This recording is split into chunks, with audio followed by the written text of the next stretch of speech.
L'Épître aux Colossiens nous présente Christ dans sa plénitude, et sa plénitude en nous. Christ en vous, l'espérance de la gloire. Tandis que les chapitres 3 et 4 de 2 Corinthiens démontrent que Christ est tout pour vous. Dans la première épître, Christ est loin d'être tout. Ce sont les hommes et les choses qui sont en évidence. Paul, Apollos, les dons spirituels. Et Paul se donne beaucoup de peine pour amener les Corinthiens à Christ. Le travail, une fois accompli, la deuxième lettre nous montre Christ dans sa plénitude. Et comme résultat, le ministère de Christ en plein épanouissement. Cette révélation intérieure de Jésus-Christ marque un progrès considérable. C'est le principe de la croissance spirituelle qui est entré en jeu de par l'initiative de Dieu. Voilà les Corinthiens parvenus à une maturité plus grande. Et on ne peut pas ne pas remarquer la différence. La première lettre nous laissait tout en émoi à propos de ces gens, tandis que la seconde manifeste une profonde métamorphose. Ils sont allés de l'avant, et l'apôtre peut, dès le début de sa lettre, leur tenir ce langage.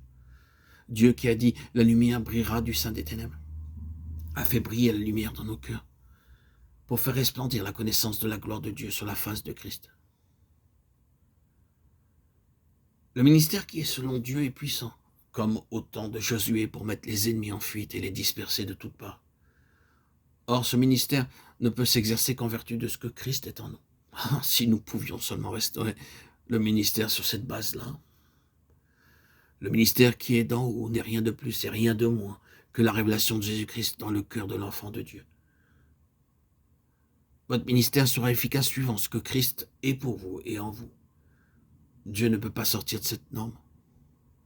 Tout ce que nous croyons pouvoir inclure de plus dans le terme ministère reste en dehors de la pensée de Dieu. S'il met à nu toute notre vie intérieure, ce témoignage n'en devient pas moins une obligation très simple. Ce ne sont pas nos dons de parole qui nous qualifient, ni notre bagage intellectuel. Nous bénissons Dieu pour toutes les ressources de cet ordre qu'il lui plaît de mettre à notre disposition et qui peuvent trouver un emploi utile. Mais si vous commencez à compter là-dessus, vous vous trompez. La question n'est pas de savoir parler ou de pouvoir mettre en avant des dons naturels ou les avantages d'une culture supérieure. Ce que le Seigneur Jésus est en nous et ce qu'il est pour nous, réfracté au dehors par le prisme de notre vie, tout le ministère est là. Vous pouvez être le prédicateur le plus malhabile, sans empêcher pour cela le rayonnement de Christ d'accompagner votre personne. Et le potentiel que représente Jésus-Christ dans votre vie peut être tel que l'ennemi commence à s'en émouvoir.